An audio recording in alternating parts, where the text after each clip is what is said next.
Étudiantes, étudiants, parents d'élèves, nouveaux bacheliers, vous recherchez une école adéquate de formation professionnelle et pratique pour vos études supérieures? Une seule référence, ESAE. ESAE vous offre des demi-bourses et réductions dans toutes ces filières. Waouh!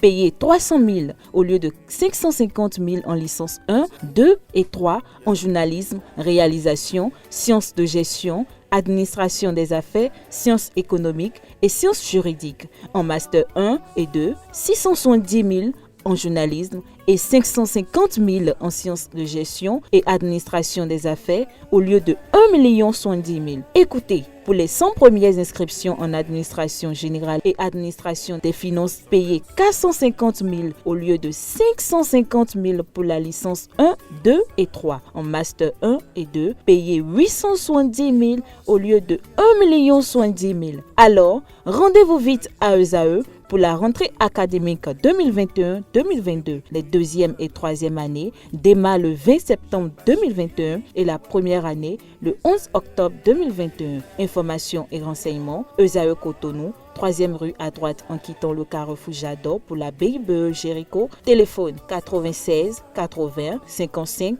11 ou 98 98 14 00 ou encore 90 93 65 21. ESAE, l'excellence à un an. Le débat de ce matin sur Free Matin, Constant Yaoudéou, bonjour. Bonjour Kader. Merci d'être là ce matin. Bonjour à vous Habib. Bonjour Kader. Merci de nous tenir compagnie depuis quelques jours. Alors Constant Yaoudéou, Patrice Talon a reçu Thomas Boniaï hier à la présidence de la République. Les deux hommes ont échangé 5 ans après. Boniaï a fait le point de cette rencontre. Les services de communication de la présidence de la République nous ont fait montre des images de cette rencontre. En tant qu'analyste politique, quel est votre commentaire?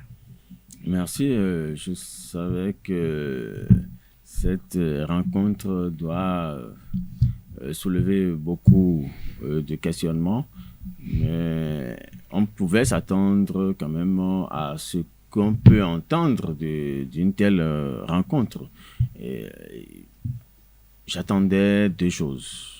Dans un premier temps, et ce que nous avons entendu, ce que tout le monde peut entendre parce que tout le monde savait ce que Boniaï pouvait aller dire en tant que aujourd'hui leader de l'opposition informelle, pouvait aller dire au président de la République, à son successeur. Et deuxièmement, quand on rentre dans certaines considérations, on pouvait également s'attendre à ne pas entendre certaines choses, puisque comme considération, je prends deux ou trois choses. C'est deux présidents qui se sont succédés, c'est deux amis de vieille date, et c'est deux hommes qui politiquement aujourd'hui se reprochent des choses. Donc dans ce couvent-là, nous ne pouvons pas entendre trop de choses, à part ce que tout le monde savait qu'on pouvait dire, qu'il pouvait se dire. Nous avons vu Boniaï aussi dans une posture d'homme de couvent. Je voulais ajouter, les deux ont eu pratiquement une même histoire. Il y a des choses qu'ils connaissent que nous ne connaissons pas. Talon a été un exilé, même si Boniaï n'est pas revenu de l'exil, mais tout le monde savait qu'il a été absent et qu'il n'était pas souvent absent comme ça. Donc, quand on reste hors du pays pendant un moment donné, il y a des réalités que vous et nous ne connaissons pas parce que nous n'avons jamais vécu ça. Donc, il y a des choses qu'ils peuvent se dire, mais qui ne peuvent pas aujourd'hui, à l'instant, être encore... se retrouver dans l'opinion publique. Dans l'opinion publique. Alors, Habib Arandessi, on en a parlé hier en amont de cette rencontre. Vous avez suivi cette rencontre aujourd'hui. Qu'est-ce que vous retenez de ces échanges? Je pense qu'au cours de cette rencontre, le président Boniaï a été fidèle aux revendications de l'opposition.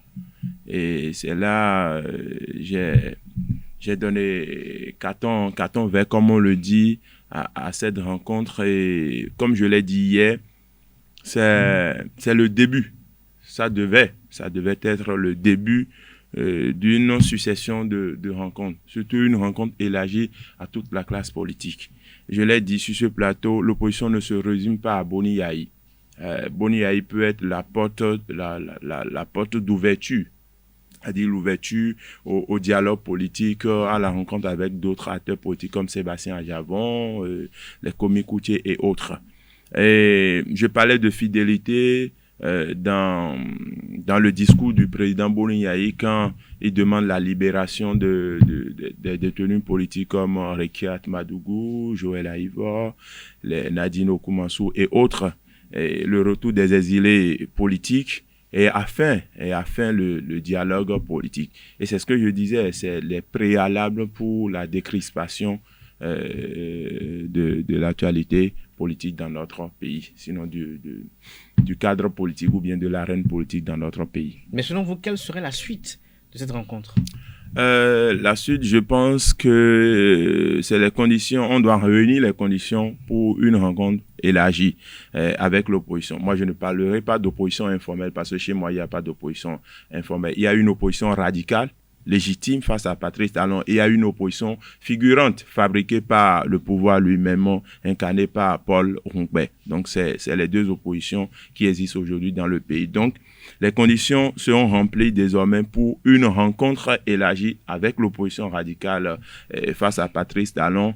Et c'est sûr, dans les conditions à remplir, c'est que tous ceux qui se sont retrouvés en prison du fait des élections ayant créé beaucoup de frustration seront libérés. Et je pense qu'une main sera tendue également aux exilés politiques si eh bien, le président de la République, Patrice Talon, est sincère. Et j'ai lu à travers la une des journaux, il y a un journal qui a titré « Yayi livre Patrice Talon au peuple » pour montrer, lui, il a demandé. Et il a continué. Moi, j'ai demandé. C'est quitte à lui de le faire.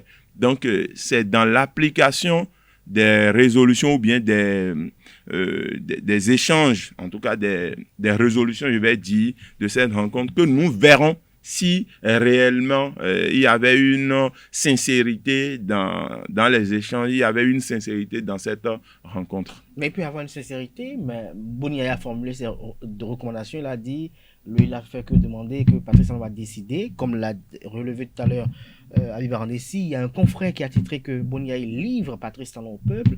Est-ce que les requêtes qui ont été formulées par Boni Yayi, est-ce qu'elles peuvent toutes être remplies comme cela, selon vous? Absolument pas. Absolument pas. Il y aura beaucoup de compromis. Il y aura beaucoup de compromis qui vont devenir des compromissions si les formules ne sont pas trouvées. Déjà, la manière dont Boni Yayi est rentré, vous avez vu, c'est ça que je disais aussi un peu, vous avez vu comment Patrice Talon est rentré. Je crois que c'était candidat Zanaï et quelqu'un qui était allé juste à l'aéroport, c'était annoncé, les gens voulaient même faire pagne et tout ça, et on a vu comment il est rentré tout doucement. De la même manière, personne n'a su quand est-ce que Boni Yayi est rentré. Si on avait dit que Boni Yayi rentrait tel jour, c'est sûr qu'il y aurait eu Go Solo attroupement à l'aéroport et tout ça. Vous avez vu, donc ça donne des signes. Ça veut dire tout simplement, parce qu'on a su après qu'il y a eu des négociations sur des négociations pour le retour de Patrice Talon dans le temps. Donc déjà, on sent que la manière dont Boni Yayi est rentré, il doit avoir beaucoup d'autres, il doit avoir une autre machine derrière qui est en train de fonctionner. Et en dehors de tout ça, il y a aussi qu'on a vu un peu les activités du médiateur de la République, les activités de Paul Rompé, leader officiel de l'opposition. C'est ça, parce que quand il y avait l'opposition dont parlait Arnessi tout à l'heure, et que on ne voulait pas les entendre, ils ont compris que pour être opposition, il faut aller il faut former les démocrates. Donc, ils se sont légitimés pour être opposition. Donc, c'est pour ça que je parlais de l'opposition de cette manière-là. Donc, on sent qu'il y a quand même des mouvements au niveau des institutions qui peuvent intervenir dans ce débat-là. Mais si c'est des institutions que le président de la République considère et qui ne tient pas du tout compte des démarches de ces institutions-là, donc c'est tout comme si il bafoue un peu la valeur de ces institutions. Donc tout ça là réuni, on peut dire que tout ça là a concouru à ce que nous avons vu. Mais lorsqu'on regarde les textes et lois qui régissent la République, qui régissent la vie en communauté, est-ce que vous pensez que Patrice Talon peut véritablement libérer tous ceux qui ont été interpellés, peut faire libérer Joël Aïvor et Kamadougou, et qu'en serait-il de Sébastien Djemba-Djavon, par exemple? Ce qui est sûr, lorsqu'on dit qu'il faut que tout le monde rentre. Oui, tout le monde va rentrer, mais tout le monde ne peut pas rentrer de la même manière. Parce que le président a des limites dans ses prérogatives. Est-ce que dans les cas où on fait ce genre de choses, vous avez vu un peu comme ce qui s'est passé à chose en Guinée. Là, quand on a dit tout le monde rentre, tout le monde a rentré parce qu'on a remis les compteurs à zéro. On a annulé, on a multiplié tout ce que l'autre a déjà fait par zéro. Tant que on ne peut pas multiplier par zéro et remettre les compteurs à l'heure, on est obligé de tenir compte de la justice qui est intervenue dans beaucoup d'autres dossiers déjà. Au niveau de Rekia Madougou, par exemple, on peut toutefois revenir sur... si vraiment ça se passait bien dans les coulisses, on peut revenir sur un non-lieu pour pouvoir la libérer. Mais pour Sébastien Djavon, il y a eu, par exemple, un procès. Mais comment est-ce que ça peut? Donc voilà deux exemples. On ne peut pas annuler, on ne peut pas remettre le compteur à zéro chez Sébastien comme on peut le faire chez Rekia. Non plus chez Joël Aïvor ou d'autres. Donc, ça va être un peu du cas par cas ou trouver une autre formule, mais cette formule risque, c'est pour ça que je dis, si on doit aller dans certaines profondeurs des compromis, on risque de se retrouver dans des compromissions. Et là, ça va être compliqué pour le chef de l'État parce qu'il sera obligé de se désavouer lui-même. Et je ne pense pas que ça puisse être possible. Comment va se sentir, selon vous, Sébastien Djemba-Djavon? Je pense que si j'étais à sa place, si je vais me mettre un peu à sa place, je ne suis pas à sa place, je pense qu'il doit normalement, si j'étais à sa place, je comprends que c'est un début. C'est un début de compréhension entre tous les acteurs de la classe politique. Mais humain, il peut aussi se voir perdant ou bien écarté. Il peut aussi se voir le seul problème du système ou bien le seul élément du système qu'il faut abattre. Je voudrais revenir. Comment le seul problème? Oui, le seul élément du système à abattre du moment où Sébastien Djavon a encore des ambitions politiques.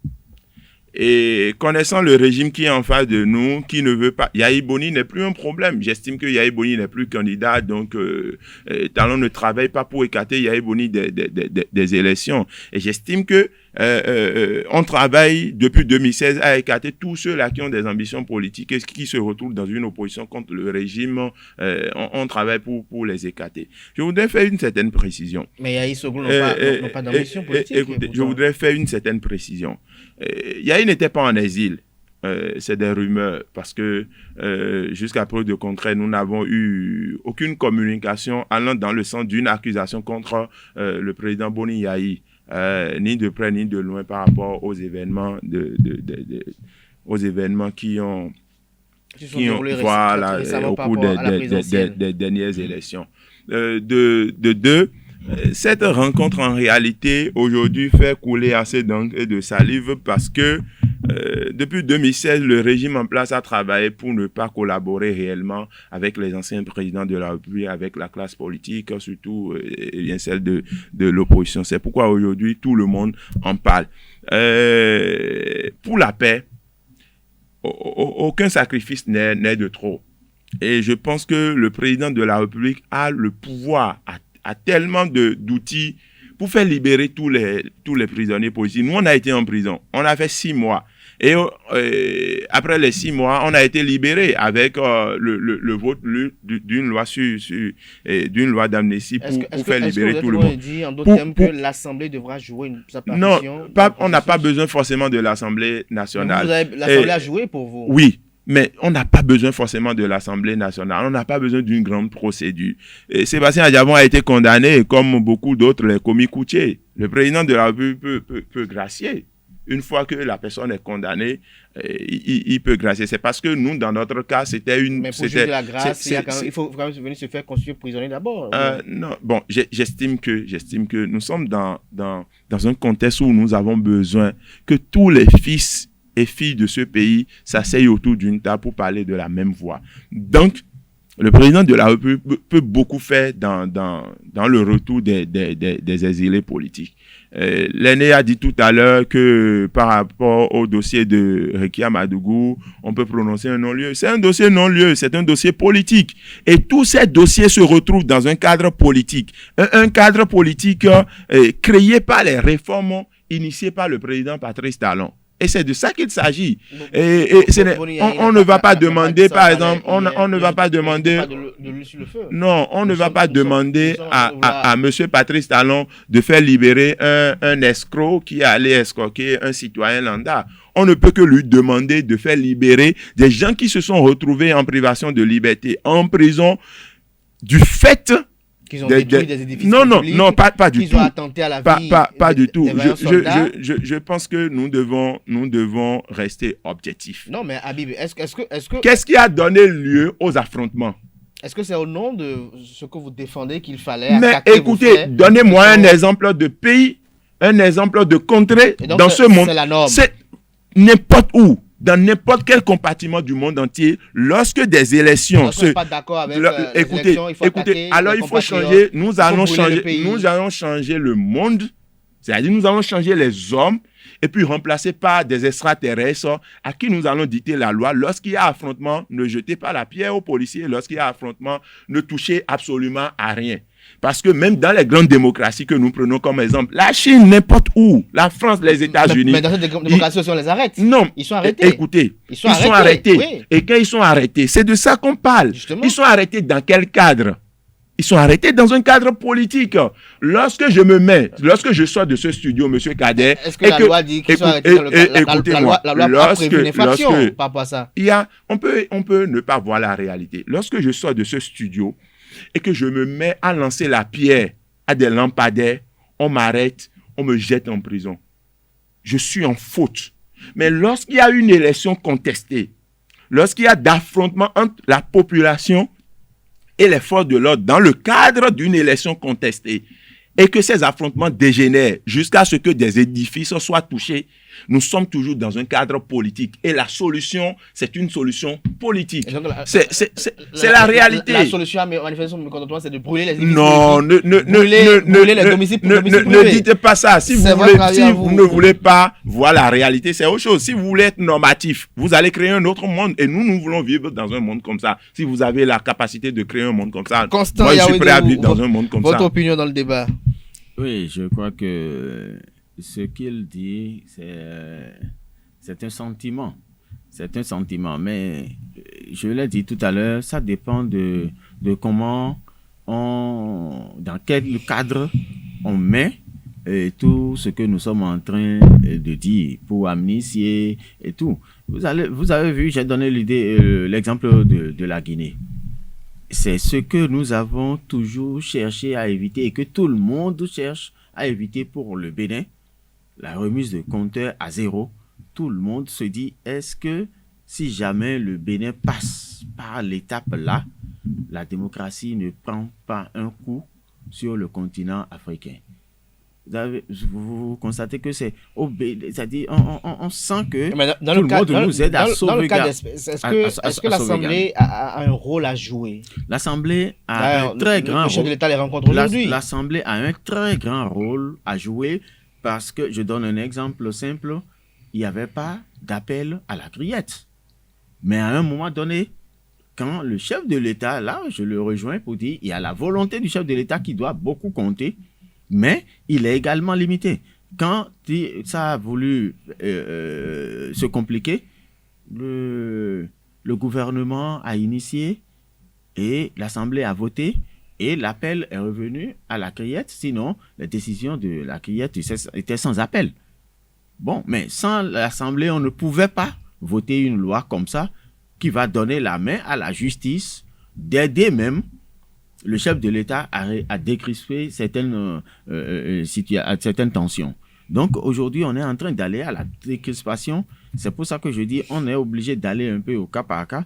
Donc, la rencontre d'hier ne pouvait pas être l'ultime rencontre. Ce n'est qu'un début. C'est pour ça que je dis ce que les vrais... Ce n'est que le début d'une série de rencontres. Une série de rencontres. Et les vrais motifs de cette rencontre ou le vrai débat n'est pas ce qu'on peut nous exposer tout de suite parce qu'il y a beaucoup de choses. C'est tout un processus. On a vu tous ceux qui étaient impliqués dans cette décision avant que ça ne soit prise pour le retour de Patrice Talon. On a vu même Abdou Diouf et Abdou Diouf dans le temps. Oui, l'OIF, tout ça. On a vu beaucoup de tractations, on entendait beaucoup de choses avant que ça ne se concrétise. Mais ça, c'est quand même concrétisé. Donc, c'est dire que c'est un processus quand la situation est allée jusqu'au niveau où on est. Ça doit être vraiment des négociations. Mais ce qui est sûr, il y aura des compromis parce que c'est des décisions qui ont été prises au niveau de l'État, des structures de l'État, des institutions de l'État, l'Assemblée, la Cour constitutionnelle, la Cour suprême, et l'exécutif. Donc, c'est un débat qui va nécessiter beaucoup d'implications et beaucoup de sacrifices et beaucoup de volonté. C'est pour ça que je voudrais aussi exhorter le chef de l'État à ne pas laisser voir que ça a été un théâtre, ce que nous avons observé hier, et que c'est vraiment un début.